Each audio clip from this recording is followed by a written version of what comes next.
My dear students, you are watching Brain Master Spoken English. 205 lectures which I have delivered centralizing the new syllabus of BA English Honours. Today I shall discuss widely the third chapter from Rajmohan's Wife by Bankim Chandra Chattopadhyay. In English and Hindi, at first you should listen attentively to the lectures on third chapters summary, then I shall explain all the difficult words which have been used by the author in this chapter. First you listen the summary of the chapter third in English and Hindi. In this chapter, Kanakmai and Rajmohan's wife return home after an outing to Pitchwater, but their return is clouded by fear and ring unease. इस अध्याय में कनकमयी और राजमोहन की पत्नी पानी लेके बाहर जाने के बाद घर लौटती हैं, लेकिन उनकी वापसी भय और बेचैनी से घिरी हुई है.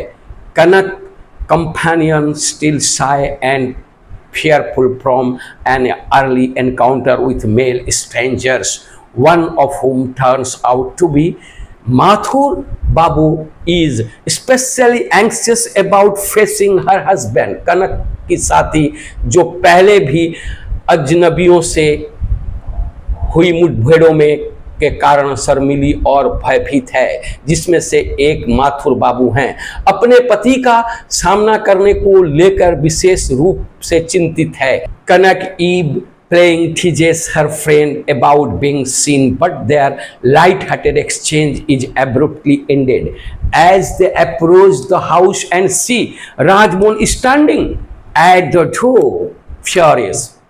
कनक अपनी सहेली को चिढ़ाने के लिए ये दिखाती है, लेकिन उनकी हल्की फुल्की बातचीत अचानक खत्म हो जाती है जब वे घर के पास पहुंचते हैं और देखते हैं कि राजमोहन दरवाजे पर गुस्से में खड़ा है.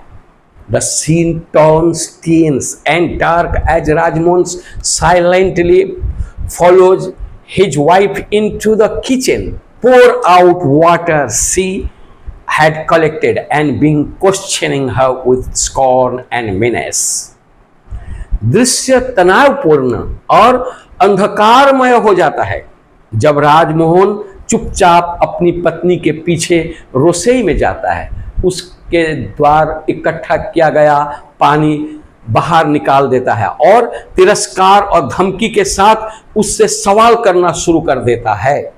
He accused her of defying his orders by leaving the house without permission. वो उस पर बिना अनुमति के घर से बाहर निकलकर उसके आदेश की अवहेलना करना आरोप लगाता है. Despite her composed and courageous defense, she insists she had done no wrong. Rajmohan lash out violently. उसके शांत और साहसी बचाव के बावजूद वो जोर देकर कहती है कि उसने कुछ भी गलत नहीं किया है. राजमोहन हिंसक रूप से भड़क जाता है. Though he is momentarily restrained by her silent, sorrowful gaze, his rage continues in verbal abuse. हालांकि वो कुछ समय के लिए उसकी खामोश दुखी निगाहों से संयमित हो जाता है, लेकिन उसका गुस्सा मौखिक गालियों में बदल जाता है. His elderly aunt, who is also part of the household, scolds Rajmohan mildly, but only after his foray. Being to Eve, उसके बुजुर्ग चाची जो घर का ही एक सदस्य है, राजमोहन को हल्के से डांटती है, लेकिन तब जब उसका गुस्सा कम होने लगता है. Eventually, the old woman leads the fearful injured wife to a room, offering what consolation she can. अंत वृद्ध महिला आंसू बहाती घायल पत्नी को एक कमरे में ले जाती है तथा उसे यथासंभव सांत्वना देती है।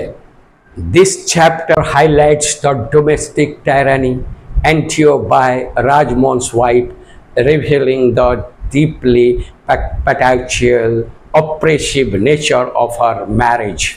यह अध्याय राजमोहन की पत्नी द्वारा झेले गए घरेलू अत्याचार पर प्रकाश डालता है तथा उसके विवाह की गहरी पितृसत्तात्मक दमनकारी प्रकृति को उजागर करता है। Her quiet dignity contrasts sharply with her husband. Cruelty, Rajmohan's erratic violence and the wife's silent suffering are disturbingly portrayed, with the episode ending in a subdued but emotionally heavy atmosphere. उसकी शांत गरिमा उसके पति की क्रूरता से बिल्कुल अलग है। राजमोहन की अनियमित हिंसा और पत्नी की खामोश पीड़ा को विचलित करने वाले ढंग से चित्रित किया गया है और यह एपिसोड एक शांत लेकिन भावनात्मक रूप से भारी माहौल में समाप्त होता है। The chapter also introduce themes of social control, marital operation and the limited freedom of women, laying the groundwork for the moral complexities to come in the novel. यह अध्याय सामाजिक नियंत्रण, वैवाहिक उत्पीड़न और महिलाओं की सीमित स्वतंत्रता के विषय को भी प्रस्तुत करता है, जो उपन्यास में आने वाले नैतिक जटिलताओं के लिए आधार तैयार करता है। अब हम ये देख लिए कहीं कहीं हिंदी बोलने में कुछ ना कुछ मेरे साथ में समस्या है। अब देखिए चैप्टर 3 में जितने वर्ड्स हैं, आप अपने किताब को खोलिए तो आप देख सकते हैं। इस चैप्टर का टाइटल होता है द ट्रांस रिटर्न होम, जिसका माने होता है return home of one who went away without permission. घर लौटना, जो बाहर गए हुए थे परमिशन के बगैर वो घर लौटते हैं, उसको कहते हैं ट्रूरेंट्स रिटर्न होम। ये पहला वर्ड आप उस चैप्टर में देखिएगा। फिर एक वर्ड देखिएगा वागिंग टोन। वागिंग टोन का मतलब होता है एक्सप्रेसिंग वर्ड, यानी कि जुबान हिलाना, चुगली करना। अक्सर टाइम में आप ये भी इस्तेमाल करते हैं जो औरत ज़्यादा बोलती है, वागिंग टोन, और आप इसको कहते हैं शार्प टोन। बट यहाँ पर इस जगह पर आपको ये जानना है कि चुगली करना और जुबान हिलाना ये माने रखता है। नेक्स्ट वर्ड देखिए कितना बेहतरीन वर्ड बंकिम चंद्र चट्टोपाध्याय ने इस्तेमाल किया है। How the wretched wind bustle me, how the wretched wind bustle me, यानी कि यहाँ पर बसल का मतलब होता है पुश राफली और जसल, यानी कि पुश राफली और जसल। बसल का मतलब होता है कि धक्का देना जोर से। कौन दे रहा है? wretched wind। wretched का मतलब बहुत बुरी तरह का wind, बहुत जोर से जो चलने वाला है। नेक्स्ट देखिए the younger woman said angrily go to Jericho, यानी कि गो टू जेरिको। ये वर्ड उसी चैप्टर 3 में आप देखिएगा कि गो टू जेरिको। यहां पर गो टू जेरिको का मतलब होता है हैंग योरसेल्फ और दफा हो जाना, भाड़ में जाना। इस तरह के वर्ड को जैसा गो टू हेल का इस्तेमाल करते हैं उसी तरह गो टू जेरिको का भी इस्तेमाल किया जाता है। नेक्स्ट देखिए कितना बेहतरीन वर्ड, उसी में देखिएगा she cast her eyes towards her house and began to tremble. She cast her eyes, she cast her eyes, that means she saw, वो देखती है, वो देखी। she cast her eyes, आप आंख को किसी तरफ डालना, देखना, वो घर के तरफ देखी, towards the house and began to tremble, उसके बाद में वो कांपने लगी। ट्रेम्बल का मतलब होता है कांपना। फिर देखिए बहुत बेहतरीन वर्ड, जब वो कांपी तो राजमोहन कहां खड़ा था? और दरवाजे के पास में खड़ा था। ग्लैरिंग आइज, उसका आंख क्या था? ग्लेयरिंग था। ग्लेयरिंग का मतलब होता है एंग्री आईज, यानी कि गुस्से वाले निगाहों से देख रहा था। और फिर एक बेहतरीन फ्रेज इस तरह इस्तेमाल करते हैं बंकिम चंद्र चट्टोपाध्याय, आप कहीं भी इस्तेमाल करिए। इफ यू आर स्पीकिंग और writing you can use it. And quite used to it, quite used to it, यहां पर देखिए हैबिचुएटेड, जो किसी चीज में हैबिचुएटेड है, आदत में पड़ा हुआ जिसके, यानी कि quite used to it. Next word देखिए, she scolded Rajmohan for this busting water. जब राजमोहन अंदर गया, जाने के बाद में वो पानी को ढाल दिया, तो उसकी जो ऑइंट थी वो क्या की? शी स्कॉल्डेड राजमोहन, उसने स्कॉल्डेड किया। यहां पर स्कॉल्डेड का मतलब है रिप्रीमेंडेड, यानी कि उसको डांटी कि वेस्टिंग वाटर, वो पानी को बर्बाद क्यों कर रहा है। शट अप यू ओल्ड हैग, अब वो जवाब देता है shut up you old Hag.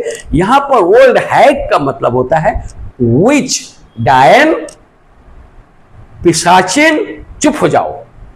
Next, Rajmohan could restrain himself no longer, उसके बाद में राजमोहन कुड रेस्ट्रेन, रेस्ट्रेन का मतलब होता है कंट्रोल, अपने आप पर काबू पाया, कंट्रोल, हर्षित नो लॉन्गर, काबू नहीं पा रहा था। नेक्स्ट वर्ड देखिए, she did not move away one step from her assailant. Assailant का मतलब हुआ कि वन हु अटैक, वो उनसे मूव अवे नहीं की, वन स्टेप भी पीछे नहीं गई, बल्कि वो आगे बढ़ी, वो उसके अटैकर्स को, जो उसको अटैक करेगा, उसका सामना कर रही थी। यहां देखिए वर्ड का कितना बेहतरीन वर्ड है ये।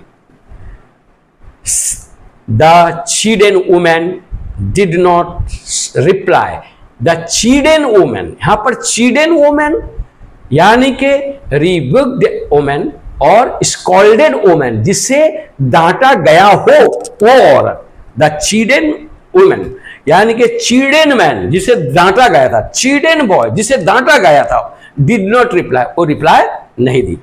Rajmohan's anger ebbed away, ebbed away, ebbed away मतलब होता है रिसीड, सबसाइड। यहां पर राजमोहन का जो गुस्सा था वो एब्ड अवे, आस्ते आस्ते कमा। आप कभी भी इस्तेमाल कर सकते हैं, उसका गुस्सा एब्ड अवे हो गया। यहां पर नेक्स्ट वर्ड देखिए, there was a no nobility in it.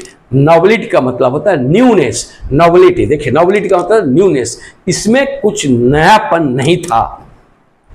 The aunt began to console, फिर उसकी जो आंट थी, उसकी जो चाची थी, शुरू की टू कंसोल, कंसोल माने परसुएड, समझाना, कंसोल वर्ड देखिए, परसुएड, उसको समझाई। ये जितने वर्ड्स मैंने यहां बोला, ये वर्ड चैप्टर 3 में आप देख सकते हैं, और मैं इससे ज्यादा और कुछ नहीं बोलूंगा, इतना ही बोलूंगा कि आप मेहनत कीजिए। ग्रेजुएशन एक ऐसा समय है आपके लिए, आप जब मेहनत कीजिएगा, आप इंग्लिश ऑनर्स में अच्छे मार्क्स ला सकिएगा। मैं इतना कह के आपसे जुदा हो रहा हूं। आप अब तक अगर सब्सक्राइब नहीं किए हैं, अभी के अभी कर लें और कोशिश कीजिए, आप समझने की कोशिश कीजिए, और मेरा उम्मीद है कि आप समझ जाइएगा। थैंक्स।